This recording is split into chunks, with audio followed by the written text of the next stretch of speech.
আখতারুজ্জামান ফ্লাইওভারে 1602 নম্বর gate এলাকায় এই লোহার পাতের সাথে বারবারই দুর্ঘটনার ঘটনা ঘটে। বারবারই এখানে দুর্ঘটনা হয়, এরপরও কিন্তু এই লোহার পাতটি দেওয়া হয়, আবারও দুর্ঘটনা ঘটে। এইভাবে চলতে থাকে আসলে বিড়ম্বনা এই ফ্লাইওভারের, অর্থাৎ বেবি সুপার মার্কেট থেকে যেদিকে নামতে হয় ঠিক সেই দিকে কিন্তু বারবারই এরকম দুর্ঘটনা ঘটে।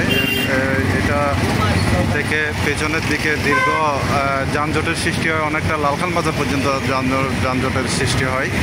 কিন্তু এখানে এটা কোনোভাবে এড়ানো যাচ্ছে না। এখানে লোহার পাত যেটি দেওয়া হয় সেই পাতের সাথে কিন্তু এই ঘটনা ঘটে। বারবারই এই ঘটনাটার পুনরাবৃত্তি ঘটে আমরা যেটি দেখতে পাচ্ছি। এখান থেকে এদিকে গাড়ি যেতে পারছে না বদ্রাটের দিকে বা বেবি সুপার মার্কেটের দিকে, কিন্তু এই জায়গায় যানজট সৃষ্টি হয়ে আছে।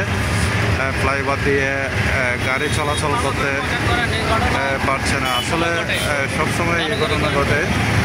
যারা আমাদের সাথে এই ফ্লাইওভারে যারা আছে তারা বলতেছে এটা বারবারই এই ঘটনা ঘটে, এরপরও কিন্তু এটি কোনোভাবে সংশোধন করা যাচ্ছে না। এখানে দেখতে পাচ্ছেন একটি ট্রাক গরু নিয়ে পার হচ্ছে, এটি পার হয়েছে, বিড়ম্বনা মুক্ত হয়েছে। বড় এই গরুটির কারণে কিন্তু এখানে ট্রাকের উপরে করে গরু নিয়ে যাচ্ছেন, মিনি ট্রাকের উপরে করে, এই জন্য এই ঘটনাটি ঘটছে। এবং পিছনের দিকে কিন্তু দীর্ঘ যানজটের সৃষ্টি হয়েছে। এই মুহূর্তে আপনারা দেখতে পাচ্ছেন যানজটটি ছুটেছে, গাড়ি চলাচল শুরু হয়েছে এই জায়গায়।